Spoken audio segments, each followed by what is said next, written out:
지방 흡입을 했는데도 배가 그대로라면은 지방을 충분히 안 뽑아서 그런 건가요? 아니, 그렇진 않죠. 배가 나오는 원인은 지방 하나만이 아니고 지방 흡입으로 해결할 수 있는 부분도 당연히 있기 때문이지. 대표적인 3가지 정도의 원인을 말씀드리겠습니다. 지방은 죽이고 라인은 살리고 지방킬러 김인구입니다. 가장 먼저 확인해야 할 원인은 무엇일까요? 첫 번째는 붓기죠. 지방흡입 직후에는 지방이 제거되고 수술 부위에 당연히 붓기가 생기기 때문에 배가 수술 전과 비슷하거나 오히려 더 크게 보일 수도 있습니다. 흡입하면 수술 부위를 두드려 맞은 것 같거든? 그럼 우리 맞으면 어때요? 2, 3일 지나면 더 많이 붓죠. 그거랑 똑같습니다. 그리고 바이오 본드 때문에도 조직이 딱딱해지니까 더 부어 있는 것 같이 보일 수도 있습니다. 바이오 본드는 개인차에 따라서 2, 3개월 정도는 회복 시간이 걸리고, 많이 뽑거나 재수술자 같은 경우에는 드물게 6개월이나 아니면 1년 이상까지 가는 경우도 간혹은 있습니다. 수술 후에 바로 배가 들어가지 않아도 잘못된 건 아니라는 말씀이신가요? 그렇죠. 수술 직후의 모습이 당연히 체중 관리과는 아니지. 성급하게 판단할 필요가 전혀 없습니다. 근데 나는 직후에 라인이 바로 보이지. 내한테 수술 받으신 분 알죠? 그런데 원장님, 붓기가 어느 정도 빠졌는데 배가 기대만큼 들어가지 않는 경우도 있을까요? 네, 있죠, 당연히. 그게 바로 내장 지방 때문이죠.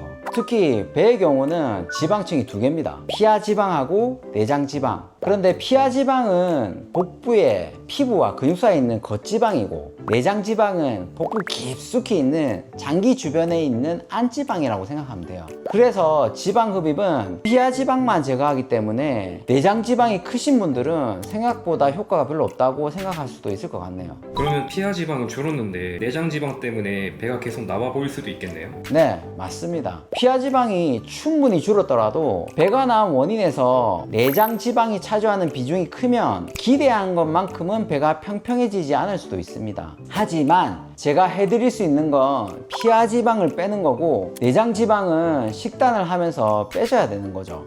지방 외에도 배를 나오게 만드는 원인이 따로 있는 건가요? 그렇죠. 마지막 3번째 이유가 피부와 복근의 문제입니다. 체중이 갑자기 많이 줄었거나 출산을 하셨거나 하는 경우에는 특히 피부 탄력이 많이 떨어지죠. 피부 탄력이 충분하다면 지방흡입 후 줄어든 피부에 맞춰 피부가 어느 정도 수축을 하겠지만, 피부가 이미 많이 늘어져 있으면 지방을 제거해도 느슨한 피부가 그대로 남을 수 있거든요. 이때는 배의 부피가 줄었더라도 겉으로 봤을 때 기대했던 것만큼은 매끄럽거나 평평해 보이지 않을 수 있습니다. 복부 근육도 배가 나와 보이는 것하고 관련이 있을까요? 있죠, 당연히. 정확히는 근육 자체뿐 아니라 복부를 지지하는 복근의 상태도 반드시 확인해야 됩니다. 복직근 사이가 벌어지게 되면 복부 중앙이 앞으로 돌출돼 보일 수 있는데요. 이런 구조적인 문제는 피하 지방을 제거하는 지방 흡입만으로는 직접 교정할 수는 없습니다. 배를 최대한 평평하게 만들려면 지방을 많이 뽑는 것이 좋을까요? 그렇죠. 일단 많이 뽑아야 효과가 있지. 조금 뽑으면 티가 나나? 안 나지. 많이 뽑는 게 정답이 아니라고 하는 데는 그만큼 못 빼주니까 하는 소리고, 일단은 많이 뽑는데 내처럼 매끄럽고 몸의 비율에 맞게 잘 빼야지. 그리고 특히 배꼽 주변은 잘 못 뽑는 거 많던데 그거 나는 잘 뽑습니다.